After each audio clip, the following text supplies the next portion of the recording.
Welcome, Spartans, to the latest podcast of all Book Club. I'm your host today, David, and with me is Krysta. Hi. And Oran. Hey, everybody. Yay! Yay, So, book club. Book Club time, everybody. So, this month's Book Club, we're talking about A Necessary Truth by Troy Denning. This is a short story that takes place in Halo Fractures. Tales from Halo Space, or it has a fancy name? Tales from Halo Slip Space Fractures. There we go. That's the one. I knew it had a fancy name. Extraordinary Tales from the Extraordinary Halo canon. Tales. So that's a Extraordinary. fine title. Oran. Yeah, Oh, it's excuse me. the same thing. So this is a pretty awesome little short novel. So this will probably be a pretty short book club. But I really like this this series. I guess it's taking. Is it a trilogy? Can you call it a trilogy now? I don't know. It's a trilogy with a little blip in the middle. Yeah, I would consider it because it's a small story, but I do think it is one necessary. And after, well, we can kind of get into it. But I read Last Light, then read this, and then immediately jumped into Retribution, all pretty close to each other, and it really Oran, just this is very unlike you, and it's flowed very well. Oh yeah, Yeah, well, I it did the helps same when you thing. get delayed for.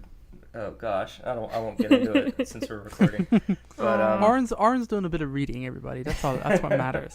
Yeah, And he's doing it right. He's getting it in order, and he's doing it one after the other. So I also went from Last Light to A Necessary Truth to Retribution, and like Warren said, it does really coincide really well. yeah, The characters are all the same. It's great.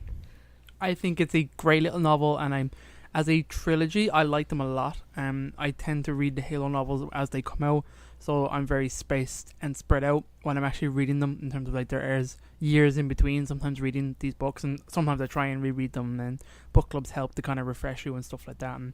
But again, I like to reread the book again for a book club, but I don't always get the chance.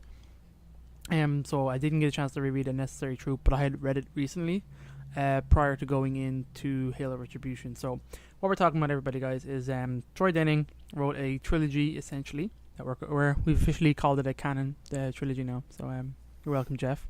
It's Halo Last Light, Halo Last Light, A Necessary Truth, and Halo Retribution. All three of these books take the same set of characters through a great kind of arc, I think, and this is kind of the midway blip, as Krysta was saying, in their story. But an interesting turning point, I think, it's a nice little nugget of a story, with some pretty key characters that show up, or character, I suppose, and it introduces a lot of kind of interesting concepts as well into the kind of Halo universe, which we hadn't seen before. And Fractures overall is great for that, for just little small pulses of interesting bits of lore. So this is one of them, and it is one of my favorites. So the Possible spoilers for Last Light, by the way. Sorry. Yeah, that's an excellent point. There will absolutely be spoilers for Last Light in here, and we won't talk about Retribution. But other than the obvious links, it's the same characters taking place next. But if you haven't read Last Light and you don't want to spend 10 hours reading an awesome book, then you can listen to our previous book club on it. David and Aaron already did Last Light, I think, a year or two ago, and you can easily find it on our website. That's a great idea. Go find that if you don't want to read the book, but I don't know why you wouldn't. I would highly recommend you listen to this book club after reading both books, essentially. It is how I like to dream that people do these things. Yes, I agree. Yes. That they That's what I the do. books I read them before. That's what a book club is. You guys are supposed to be reading the books. Don't come here expecting us to tell you everything that happens. Read the book, and then listen to us, and then tell us why we're wrong. That's supposed to be the deal. No, we're not wrong. Jeff canonized us. We make canon now, Krysta. It's fine. We can't be wrong. Yeah, we can't be wrong. Oh, okay. Yeah, there's some Spartans that are out there that are listening to our podcast to give them the stories of Halo past. Exactly. George is still dead, though. Anyway, Yes. The publisher of this book was Gallery Books. It is available on all formats, both fake and real, as Krysta likes to say. It is not available separately, that I'm aware of, so I think it's only available as part of the Fractures collection, and both ebooks and physical book of Halo Fractures. The release date is the 20th of September 2016, so it's quite a while ago, and its length is only 37 pages for all that it gives us. The timeline within the story is the 14th of October 2553, so it takes place 3 months, I think, after the events of Halo Last Light, and the location is the UNSC Recreational Facility 6055 NA on Neos Atlantis. Both of these two locations, this is the first time they've ever been mentioned in Halo lore. So it's essentially the premise and setup of the book is the characters in the story. I'll go through them now. The story follows Veta Lopis and the Ferrets.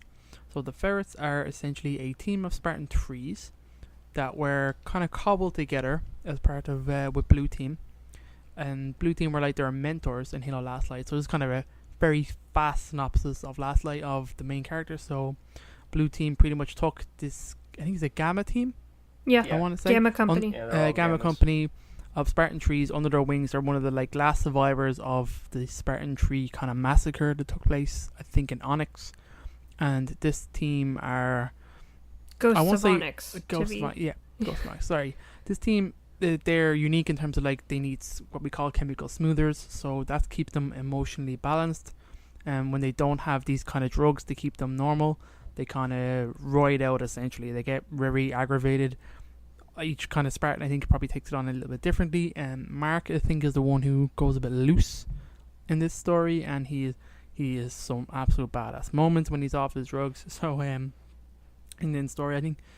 I may be getting the two books mixed up, so I won't be going into too much detail just in case I spoil Retribution for you guys. The Ferrets, as I call them, are these team is what essentially was created at the end of Last Light. Osman essentially comes to Veta Lopis, who's the main character of Last Light, and she's an investigator from a planet called Gao, which is like an independent colony. And she's like pretty much a CSI investigator. She has a team. It's a pretty kind of cool style novel that Troy created. And essentially all her team end up more or less dying. And she essentially very affectionately gets called Mom by this team of Gammas that are kind of she's left behind. Yeah. So she's kind of Osman recruits her for Oni to essentially create a Ferret team, which is a team of these Spartans plus Veta that go in and investigate and pretty much do stealth missions behind enemy lines to look at things that typically other Spartans couldn't, or that other kind of military assets would be maybe overkill for. So they're like a surgical kind of strike team, but they have a very unique kind of hint on them in terms of, or twist to them in terms of that they are more or less like kind of like space cops, I want to say, but kind of like undercover space cops. Space judges. I'd say. Yeah, they get kind of been that. So that's the Ferrets. So, it's essentially the end of Halo Last Light is this team just being formed. Osman proposing that this is what I'm going to do to kind of keep the Spartans alive or keep the Spartan team together, because we're talking of retiring these Spartans because they were a potential liability and very bad PR for Oni. So Veta agrees to do this to kind of look after the team. And she, at the end of that book, essentially has to leave her planet because she's viewed as a traitor for helping the UNSC. Again, please go read Last Light or listen to our previous book club, because it's pretty damn cool book. And when we get from that, then this story, sorry, that's a very long-winded way of giving you a quick synopsis of the book. But anyway, this short story in the story truth is a training mission that takes place where Veta is training with her Ferret team and teaching them all sorts of interesting little things that Spartans are not normally trained to do, in terms of like blend in and pretend to be a normie. Be normal people. Be normal people. Go to a bar. I mean, we had in another book, I think it was a Cold Protocol, won a great team in a bar. Blanking on her name, but it described her as a Spartan too, being in a Adriana, and being crazy out of place. And I can imagine a Spartan 2 would look out of place in a bar. But these guys are pretty young looking, fresh faced. I would imagine they're a thinner, slighter build of Spartans, so they would definitely fit in. And they even still have, I love the dynamic of how it describes the bar scene of these Spartan 2s trying to smile and trying to flirt and all this kind of stuff, and they it's just so look awkward. so stupid. Yeah, and it just Troy does a great job of making them sound, do you know what I mean, just being awkward teenagers, but awkward Spartan teenagers, and whatever that twist would be, of these like twisted souls essentially trying to blend in this bar for this training mission. So it's a pretty cool setup, and that's kind of where this whole kind of the mission very quickly, this training mission, it's Oni versus Oni, let's say. So they're in this rec facility, and her team are in this bar undercover trying to ferret out, for lack of a better term, the other Oni operatives that are working in the team against them. And I can't remember if they had a specific objective other than just to locate who's who, or were they trying to get something out of them? I can't remember. You read it more recently than I did. No, I think they were just trying to identify them and trying to look for mistakes. That's kind of what Veta primarily looks for in her investigation, is where the person of interest makes kind of mistakes. And I think it's only after the conflict kind of escalates do they actually look for causes and reactions and stuff. But initially, it just kind of starts off with just trying to keep your cover and deduce other people's cover. Right. So where we start is Veta Lopis, who is a fully normal human, by the way, non-Spartan, just a pretty good investigator. She's got a big brain. She's got a good brain, good head on her shoulders. I think they could make a very interesting game out of this character, but anyway, we won't evolve into that just yet. There is with them the members, I probably should have mentioned, the members of Ferret team. It is Ash G099, Mark G313, and Olivia G219. So Ash is a guy. So there's two guys and one girl. And they're undercover trying to uncover the other team, which I think is Oscar team. I think what they are. Oscar squad, sorry, the other Oni guys. So they're in this bar essentially, and the whole scene is pretty kind of cool, and it very quickly goes awry because it is a short story. So the pacing of this book is quite fast, and there is let's say a third element to this bar scene. And you have a guy who is essentially another reporter, who is something Hume. I want to say Georges Hume. Someone back me up there in this guy's name very quickly. Spencer Hume is a investigative reporter, just uncovering secrets of Oni, trying to dig into Oni. And he's pretty much investigating the gammas. Yeah, and he's very much going to gammas. And Olivia is talking to him, and everybody's commenting on, look at this really attractive girl talking to this really old guy. Isn't that really weird? And then it quickly comes the fact that they're plying her with drink, and she gets drugged, essentially like a date rape drug, and he's getting all sorts of information out of her, and Veta very quickly realizes that she's giving way too much, something's not right, something's wrong, and she goes, no, we're going to pull this mission. She's already identified certain people in this bar, so she acts very quickly, and like the whole scene just erupts, the bar kind of erupts into chaos where the Spartans are trying to, they're trying to like evac protect. But then the person behind the bar is also being kind of shady, and then all the while Oscar team also kind of sees them, so they're also trying to follow, while Veta's just trying to get her team out of there and get them to safety. Is kind of the chaos in the bar. That's the way I understood it. Yeah, it's a great scene. It shows that Veta simply announces that we're cops, we're criminal investigation division, we're here to blah blah blah, and they try to kind of pin down and kind of control the scene. I think she does a good job of kind of rescuing. She obviously had this backup plan of this is what would happen when we need to spring, and we have like this other kind of identity to try and pretend to be, because obviously everyone else in the bar and on the thing doesn't know what's going on, because only do sneaky things all the time. And so pretty much Spencer Hume gets killed in a kind of scuffle in the kind of back when the Ash and Mark are trying to escort him off and kind of capture him, kind of figure out what information he's doing, what's he doing. They quickly figure out that this probably isn't part of the training. They're not 100% sure, but they're like, this is weird. He dies. So the two guys try to, essentially they cover up, so they kind of get rid of the body, and they're very kind of dispassionate about the whole thing. They don't really care. Do you know what I mean? They're just not bothered at all, really. And Veta essentially has to get Olivia out because she's drugged, and they go back to their apartment, which I really liked how they did it, that they hacked into the thing and pretend to be other people. I think that's what it was, wasn't they? They kind of hacked into the room and pretended to be Osmond, or they put some name down. They're very cheeky with what they did. getting themselves a nice penthouse suite to run their little operation out of. So I like that they have very quickly built up the kind of what these characters specialize as. So I think Olivia is like a tech genius. Mark is very much physical. And I think Ash is kind of more of the leader type. I get great kind of blue team leader. I'm doing very bad with names today. Fred.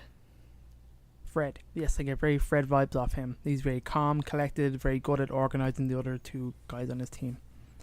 So that's kind of cool. I guess from that, the guys are trying to figure out what the hell happened. How did this guy die? Who is he? What did he know? They access like facial recognition database, figure out who he is, what's he doing. And then another rogue element, the actual, let's say, antagonist of the show piece shows up, and it's a woman who is was she an ex-Oni operative? She's like selling secrets, and she's working for this other company that are kind of like anti-Oni. They're like Dark Moon Enterprises. They're like a private military. They cropped up. And she was giving information to Spencer.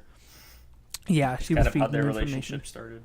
Yeah, so that's very interesting. She was a contact. So then Osmond then shows up and we're like, what the hell happened? How did this guy die? I love that, by the way. Osmond's just like, what the fuck, guys? Come on. Why are you in a penthouse? This is like my favorite scene is this triangle of finger pointing. So Osmond shows up with the guy who was the bartender who did drug you one, Olivia, and had, or did he deny it to the ground? But she had pegged it was him. I can't really remember.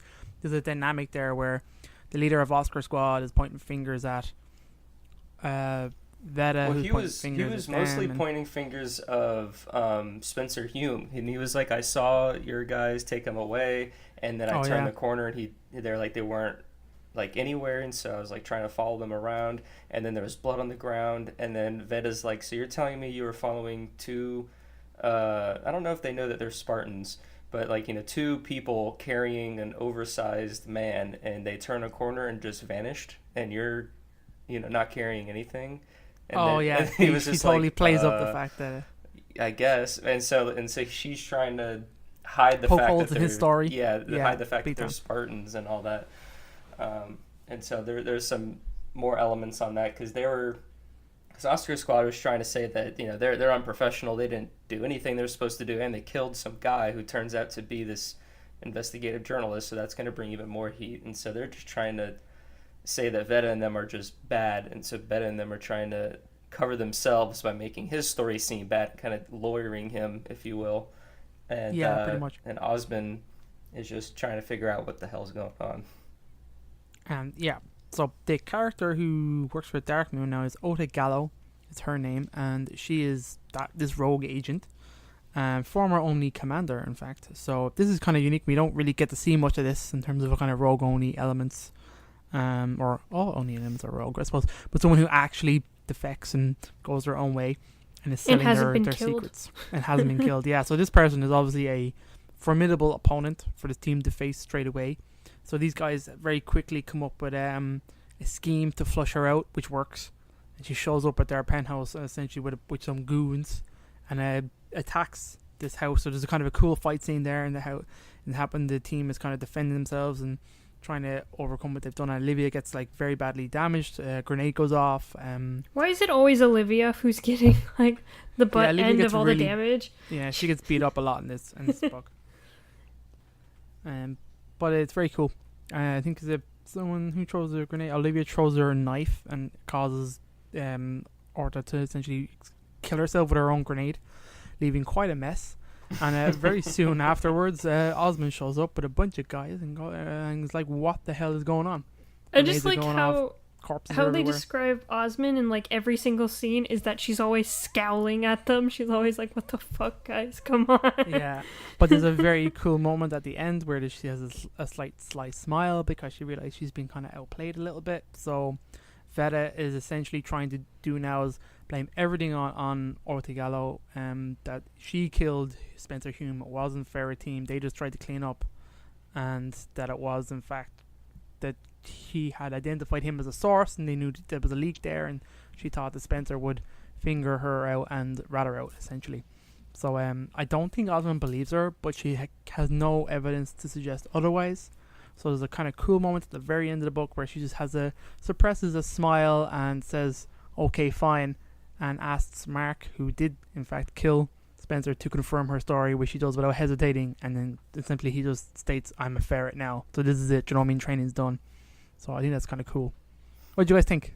That's a rough synopsis of the story from start to finish, essentially. I really liked this. Yeah. It was really interesting. We don't really get to see Spartans in training, especially Spartan-IIIs, in a different kind of training, type. You know? It's not Spartan training. Un-Spartan training. Yeah, it's teaching them how to not be Spartans. Also, I just really love awkward Spartans, like Spartans out of their element and just being like, I am normal human. I drink, and I eat food, and I talk to person. It's just adorable. It's great. Yeah, my favorite bit is when they're all in the hotel room after all the chaos, and you really get to see like Veta's way with deciphering a scene and kind of just talking about it and illustrating it. And I think that's one of the brilliant things that Troy does in all the books, is just how the scene is put up and the little things that Veta is able to decipher from it and then interpret. And in this case, she ends up kind of what's the word, like taking advantage of it for her own gains to kind of help cover herself. And so she exploits it a little bit more in this story, which again is kind of a new and more interesting side to it. And then because it was also a great moment where she completely covers for Mark and Ash and say, no, there's no way we could have done it, and I'll prove to you why that's so. And then Osmond's like, okay, great, you have 2 hours, we'll be back. And then and then Ash or Mark, one of them, turns to Veda and says, so how are we gonna prove it to them, because we actually killed them? And she's like, well, yeah, and she's like, well, shit. And it's just like, yeah, well, what are you gonna do? And then it just keeps you just so engaged. And so yeah, a whole lot happens in this short story, but it's both quick and slow in those moments, and it really just is a thrill to read. And then, like we've already said, like it's a great stepping stone to go from the kind of mess that they were in Last Light to then go through this quote unquote mess to then lead into, you know, their first official operation in the next book. So it's really just very cool to see their growth. I really like Troy Denning's writing with these characters. I think he does a really good job in all of the books. Just a really good job at differentiating them and really, getting you into these characters, learning who they are, and then watching them change and grow. Especially Veta, she's like a completely different person. Like every single chapter in Last Light, she just changes so fast. So seeing her in this particular short story is really, really cool. And yeah, I'm glad to see that she kind of landed on her feet a little bit, because like I said, she changed so fast. Like her whole world changes so fast in Last Light. She went from a pretty good position as an investigator with a team of friends behind her to them all dying, her whole planet going kind of rogue a little bit, a lot of anti-UNSC, and then essentially being recruited by UNSC, and even worse from her perspective, Oni, which, like, you know, everyone outside of the UNSC really hates and reveres, but she's accepted a job with them to be with these kids and to help them essentially be a mom a little bit, let's say, because she believes she can look after them better than Oni ever would, which is probably true. Oh, very much. And I like that element that she's like this person that's in between Oni and the Spartans, kind of looking after them, and I like the kind of respect. I see a lot of Osmond in her, definitely. Just kind of the way she acts. I mean, she's very confident and very capable, and I like that a lot in a character like this. And I think she's in a great position to do more, and she does great things as we go forwards in Retribution. And like I said, I like when they give authors characters to run with themselves.